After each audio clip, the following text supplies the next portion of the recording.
This show is sponsored by BetterHelp Online Therapy. You matter, you do, and you're awesome. Don't fight us on this one. Ask your friends. Visit betterhelp.com/super and take care of number one.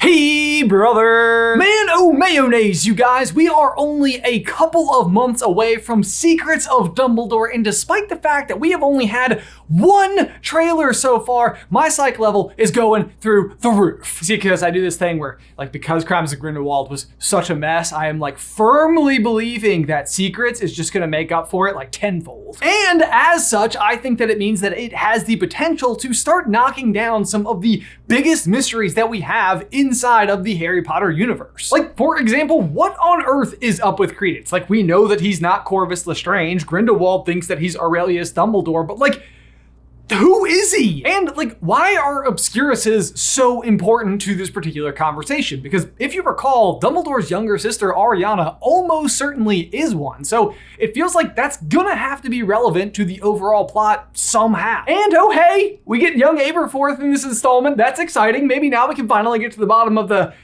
goats thing. So let's break all of those down and more with the top 5 mysteries that Secrets of Dumbledore might finally solve.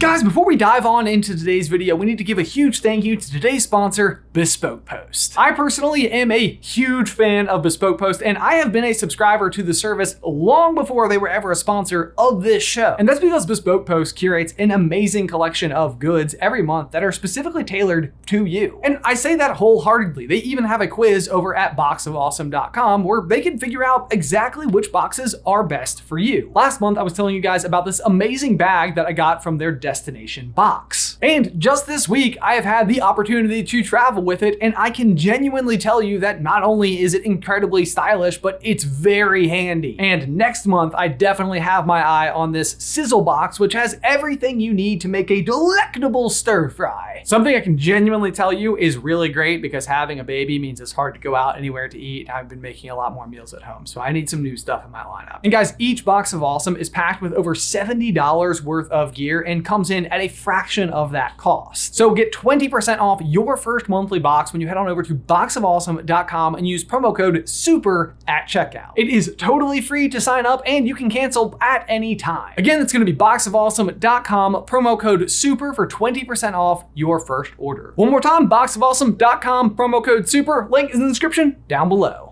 I'm going to be doing a countdown today, but that's not because any of these mysteries are more secreter than any of the others. It's just the case that they have to go in order, so we're gonna start with number 5. What on earth happened that day between Aberforth, Ariana, Albus, and Grindelwald? If you will recall, the narrative that we currently know is that Dumbledore was the star student at Hogwarts. He had a head full of steam and was about to go and tackle the world destined for greatness. But then we find out that his mother, Kendra Dumbledore, supposedly, and I say supposedly for reasons that I will come back to in today's video. I didn't plan this, but maybe the order does matter. Kendra Dumbledore is supposedly suddenly and mysteriously killed by her daughter and Albus's younger sister, Ariana. Then, when she was 14, see, I wasn't there. If I'd been there, I could have calmed her down.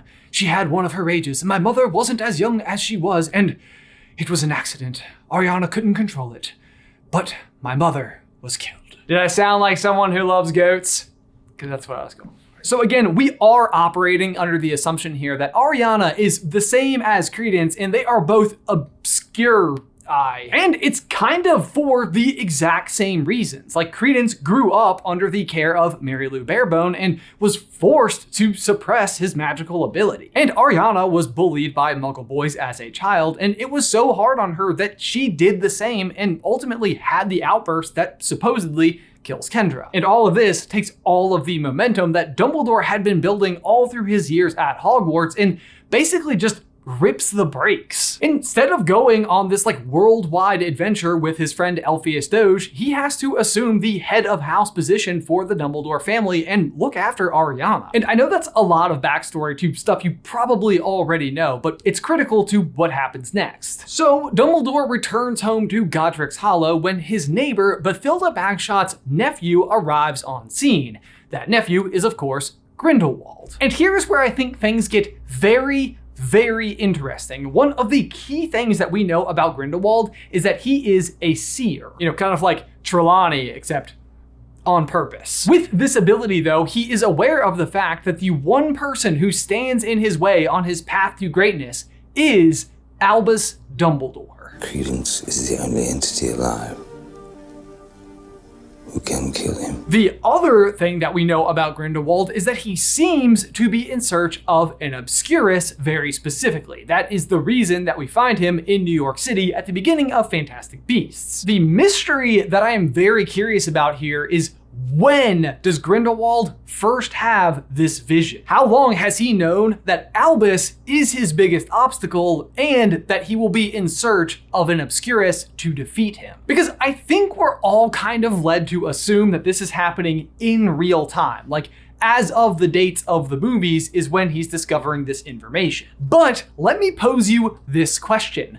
What if he knew before he ever got to Godric's Hollow? So what if Grindelwald went there not only because he knew that Albus was going to be there, but because he also knew that an Obscurus was going to be there? From Grindelwald's perspective, this is what they call a twofer. Godric's Hollow holds the person who is standing in his way, and coincidentally, also the thing that can defeat that person, an Obscurus. How simple! How elegant! However, during his time there, him and Dumbledore form a romantic relationship and form a blood pact that seems to be sealed with some amount of love. This pact basically means these two cannot attack each other. That is a really great defense for Grindelwald and a really huge obstacle for Dumbledore. And when you consider the fact that Grindelwald knows that an Obscurus is what will ultimately stop Albus, that's a very strategic move that he's playing there. He's never expecting to beat him one-on-one. The question though becomes, if he is in fact pulling all of these strings and manipulating a grand situation here, was he ever actually truly in love with Albus? Because I absolutely 100% believe that Albus did love him. And if this is all the case, then what if it's not that Dumbledore is actually more powerful than Grindelwald? He's just more protected. We know that even at Harry's time at Hogwarts, Dumbledore still firmly believes that love is the most powerful form of magic. So if Dumbledore truly loves him and Grindelwald doesn't truly love him back, then what if that blood pact protects Dumbledore but doesn't protect Grindelwald? To be clear though, I don't think either Dumbledore or Grindelwald know that's true. So if you'll recall in Rita Skeeter's book, The Life and Lies of Albus Dumbledore, she says, what if there wasn't actually that great duel of legend? What if Grindelwald simply raised the white flag? Well, that makes a lot of sense if what they ultimately discover is, one, they can't destroy the blood pact, and two, it's only actually protecting Albus. That's a pretty one-sided fight. Grindelwald can't compete. This would also be the reason why, despite having the Elder Wand, Grindelwald can't defeat Dumbledore, because love is the most powerful kind of magic. But I'm actually not even done yet. So what if we go back again to that duel between Aberforth, Albus, and Grindelwald? You'll recall that Grindelwald has had the vision that an Obscurus is what he needs to defeat Dumbledore. At this point, he's already made the blood pact with Albus. They can't fight each other. What Grindelwald is doing here is incredibly manipulative. What he's really trying to do is make Ariana so upset that she explodes out. From Grindelwald's perspective, this entire duel had exactly one objective, and that was to use Ariana to defeat Albus, which is deeply upsetting and brings us to mystery number 4. If the Obscurus to ultimately destroy Albus wasn't Ariana, then it must be Credence, right? Which also brings up the question, who even is Credence? Like, is he actually Dumbledore's brother? The question here really starts at the end of Crimes of Grindelwald, where we discovered that Credence is in fact not Corvus Lestrange, but according to Grindelwald, Aurelius Dumbledore.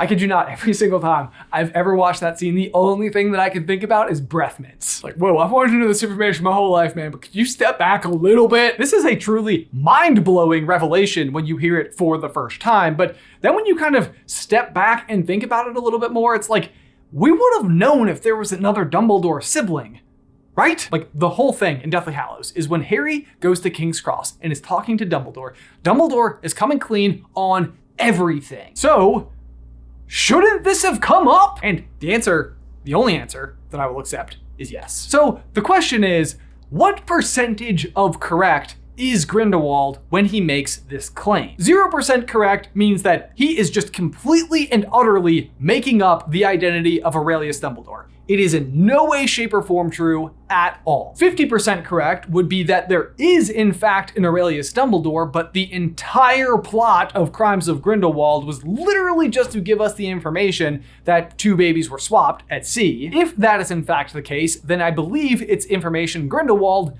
does not have. So in that case, he's not really lying, he's just wrong. But it doesn't mean that there wasn't an Aurelius Dumbledore, it just happens to be the boy who drowned at sea. In the event that he is 100% correct and the person standing before him is in fact Aurelius Dumbledore, then I am absolutely forced to believe that Dumbledore never learns this bit of information and therefore can't tell Harry about it. Because Dumbledore just wouldn't lie to Harry.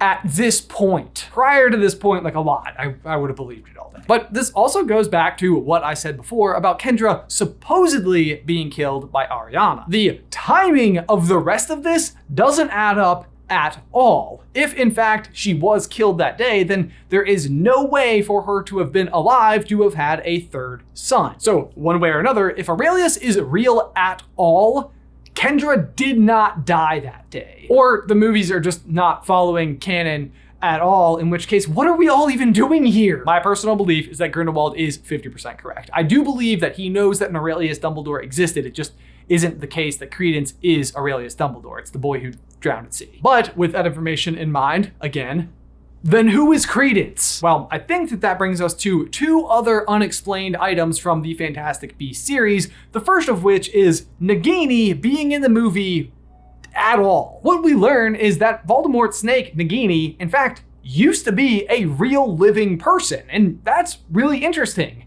But then she proceeds to literally do nothing else for the rest of the movie. That is nothing except for talking to Credence, and I actually think that is a huge giveaway. The fact that Credence has the ability to communicate with Nagini at all suggests that there is a chance he is a Parselmouth and can speak to snakes. And if that is true, then it absolutely must be the case that he is related to the Gaunt family, which is the only family known to still have this particular ability. Which, again, if true, means that he is literally related to Voldemort. And kind of interestingly is a different lost sibling, which would be a characteristic that these two babies would uniquely share. Also on that note, and not for nothing, but the first Fantastic Beasts movie literally takes place in the year of 1926, which is the same year that Tom Riddle is born. Coincidence? I really hope not. Which though brings me to mystery number 3. What does Voldemort have to do with all of this? It feels like way too many pieces of the puzzle are falling on the board for him to not have some kind of a role in the overall narrative. Again, if we do go back to Nagini, we know that it is the very same snake that Voldemort ultimately will turn into a Horcrux, meaning she will ultimately have a very important relationship with both Credence and eventually Tom Riddle / Voldemort. The final duel between Dumbledore and Grindelwald is supposed to take place in the year 1945, which would be just 2 years after Tom Riddle graduates from Hogwarts, which also means that the Chamber of Secrets will have been opened before that duel happens, meaning Tom Riddle will have already framed Hagrid. Hagrid seems like the more modern day version of Newt in terms of having an affinity for beasts and also just like an undeniable level of trust with Dumbledore. I would trust Hagrid with my life. Plus, notably, both of them expelled. There's also quite a few theories that suggest that Newt is the one who will ultimately give Hagrid Aragog as well. And what is Voldemort if not basically Grindelwald 2.0? I mean, they literally wield the exact same wand, or at least they both physically hold it. Little did Voldemort know that Harry had disarmed Draco of a completely different wand like 3 weeks ago. Haha! Point Harry! The actual point is that Voldemort is going to show up, so keep your eyes peeled for clues. And moving on, mystery number 4. 2? Which way did I do this? We just mentioned the idea that Newt and Dumbledore seem to have a tremendous amount of faith in one another, but one huge question that remains is why? Like, no offense to Newt at all. He is literally one of my all-time favorite characters. But defense against the dark arts and care of magical creatures seem like two entirely different majors. Like, Harry's whole thing is fighting the dark arts. Their relationship makes an enormous amount of sense since they're fighting the dark arts. What was it about Newt as a student that made him stand out to Dumbledore? You do not seek power or popularity. You simply ask, is a thing right? Which, that second sentiment is great, except the only interaction that we've seen between Dumbledore and Newt, especially when Newt is a student, is the boggart lesson. How or what did Newt do to convince Dumbledore that no matter what, he would do the right thing? Well, the biggest clue that I have to go off of here is the only other really significant thing that we know about Newt during his time at Hogwarts, which is that he is close friends with Leta Lestrange. And we also know that while Newt was very quiet and reserved, Leta always seemed to be kind of dead center of the action.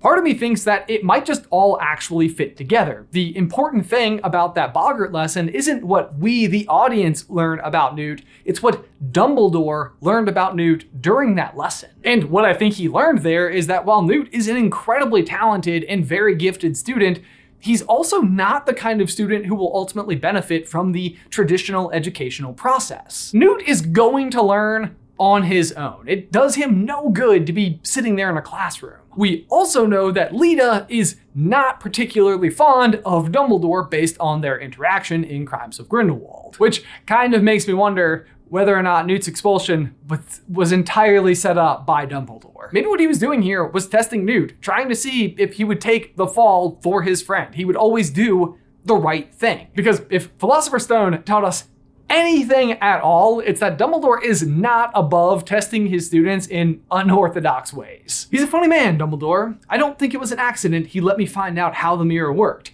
It's almost like he thought I had the right to face Voldemort, if I could. On the whole, what I'm trying to say here is that I think Newt is a lot more useful to Dumbledore when he is not encumbered by being a student. Which brings me to mystery number 1. Is Jacob somehow magical? So ever since the closing scene of Crimes of Grindelwald, all of us in the viewing audience have kind of been left wondering, can Jacob actually see the castle here? Because if he is in fact a muggle, he should not be able to. But it's kind of hard to tell. Like, is this the face of someone who's just plain confused as to why they're all standing in front of a pile of ruins, or just utter amazement that he's looking at a magical castle? Based on historical data, it's almost always amazement. But since then, thanks to the one trailer that we do have for Secrets of Dumbledore, we know that Jacob is given a wand by Newt by Dumbledore. And he looks like he is at least trying to use it to fight Queenie in this scene. But the question is this for real, or is it just so that the other wizards will think that he's legit? Because keep in mind, during this period of time, the tension between the, magical and non-magical community is significant. It's kind of the whole plot. But on the whole, while it would be cool if Jacob could do magic, it also feels like it does slightly undercut the purpose of his character. Jacob is the muggle representation in the group. He is the representative of what they're all fighting for. All of that being said though, there is one tiny piece of information that we have that is completely out of universe that might suggest that there is an exception to all of this. This is going to be from an interview with the author from the year 1999, where she says, "In my books, magic almost always shows itself in a person before age 11. However, there is a character who does manage in desperate circumstances to do magic quite late in life, but that is very rare in the world I am writing about." Granted, this quote is 23 years old, making it obviously very dated, but there is one specific reason why I actually give it a little bit of weight. Or should I say, credence? The reason that this could still be relevant is because the author also did say that the Nagini reveal is a secret she had been sitting on for 20 years. And considering the fact that Crimes of Grindelwald came out in the year 2018, that would put the timing almost exactly perfect. If this does end up being the case, I also think it's very interesting for a completely different reason. It's because it adds maybe a new item or possibility to the spectrum of magicality, which is the thing I literally just made up. Like, we of course have muggles and squibs, and then your muggle-born witches and wizards, and then of course your half-blooded and pure-blooded witches and wizards. But this would be an odd circumstance. This would be the case where you have so little magic that for all intents and purposes, you are a muggle, but there is just enough in there that when the situation is dire enough, you might be able to manifest it. So on a scale, Grindelwald and Dumbledore, for example, are like 100 out of 100, as powerfully magical as you can be. And then there's, your average wizard. Let's call him Ron. Ron has like a 50 out of 100. But then characters like Dudley or Mrs. Fig, they are 0 out of 100. They're incapable of performing magic. So if Jacob can, I'd be really curious what the name is for this possibility, because it would effectively seem like he has magical powers somewhere in the range of 5 out of 100. He never would have been magical enough to attend a place like Hogwarts, but it doesn't mean that he completely cannot do magic. Which leads me to my final honorable mention mystery to include on the list, which is that we know in this movie there is Aberforth cast by a much younger person, meaning we're gonna get to know Aberforth more, which means maybe we find out about the goats. I wanna know what's up with the goats. But there you go, guys. Those are our top 5 mysteries that we are hoping will be resolved heading into the movie Secrets of Dumbledore. My question of the day, what are your most burning questions? What are you most curious to discover? Let us know in the towel section down below. But guys, as always, thank you so much for tuning in. Be sure to like this video and subscribe to the channel if you haven't already. If you'd like to continue to brush up on your Crimes of Grindelwald trivia, you can check out this episode of Jay vs. Ben, where we face off on that very topic. But otherwise, guys, until next time, bye!